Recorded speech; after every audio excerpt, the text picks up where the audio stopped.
Across East Africa, coffee is trading higher than it has in years. Global prices are up, export volumes are recovering. Yet, when you talk to farmers, the story hasn't changed. They are still waiting to feel the difference in their pay. That's the reality behind the price gap. A story that matters for every farmer, cooperative, and policymaker listening today. Let's unpack it carefully. Over the past year, global coffee prices have increased by roughly 15 to 20%, according to the International Coffee Organization. This is mainly due to reduced harvest in Brazil and stronger demand in Europe and the Gulf. But in Kenya, Uganda, and Tanzania, the amount that farmers actually earn per kilogram has barely moved. Why? Because the value created by those higher prices is being absorbed before it ever reaches the farm gate. The first issue is what economists call price transmission lag. Even when the global prices move up today, it takes several months before that change filters through contracts, marketing agents and cooperatives. By the time it reaches to the farmer's account, the value has already been diluted. In Kenya, for instance, the direct settlement system or DSS was introduced to speed up payments through the cooperative bank. But data from 2024 shows most cooperatives still take between 2 and 6 weeks to release payments after auction, sometimes even longer. Then there are deductions. When cooperatives sell coffee through the Nairobi Coffee Exchange, the payment is first subjected to a long list of charges: milling, marketing, licensing, transport, and cooperative levies. Many of these are legitimate costs, but farmers rarely see a transparent statement explaining them.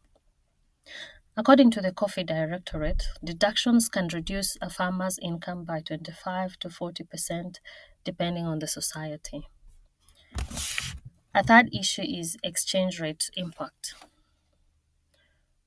In theory, a weaker shilling should mean higher returns, since exporters are paid in US dollars. But in practice, the benefit is often lost along the chain before it reaches the farmer. Exporters might earn more, but the final payout at cooperative level remains unchanged. Now let's talk about timing and governance. Even with reforms in place, many cooperatives still struggle with weak financial management and delayed remittances.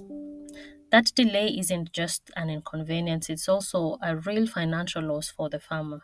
When payment takes months, a farmer who delivered in June might only be paid in September. That is long after household bills and fees are due. So, what's the way forward? The real solution lies in transparency and value ownership. Farmers need a clear breakdown of every deduction and faster access to their earnings. Digital traceability platforms now being piloted under the EU markup program, IFAD's value chain development project, and AGRA's resilient food systems. They are all helping cooperatives provide live updates on sales, payments, and exchange rates. When that information becomes standard, then trust will follow. We also need to rethink where value is created.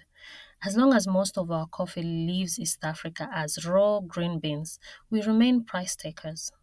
But when cooperatives invest in roasting, branding, or export packaging, the same kilogram that's sold for about $3 in Mombasa can sell for 10 in Dubai or Stockholm in Sweden.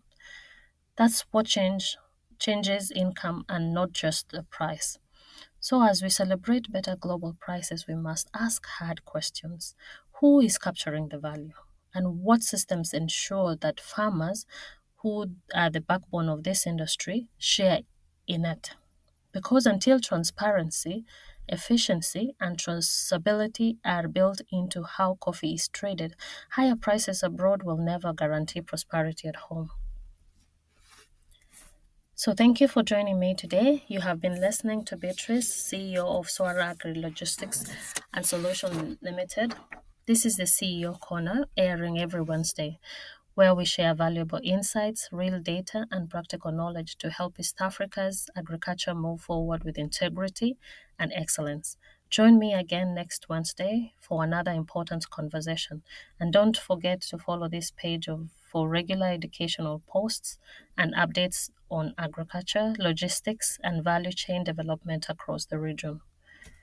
Until next time, stay informed, stay empowered, and keep building systems that preserve value and deliver solutions. Thank you and goodbye.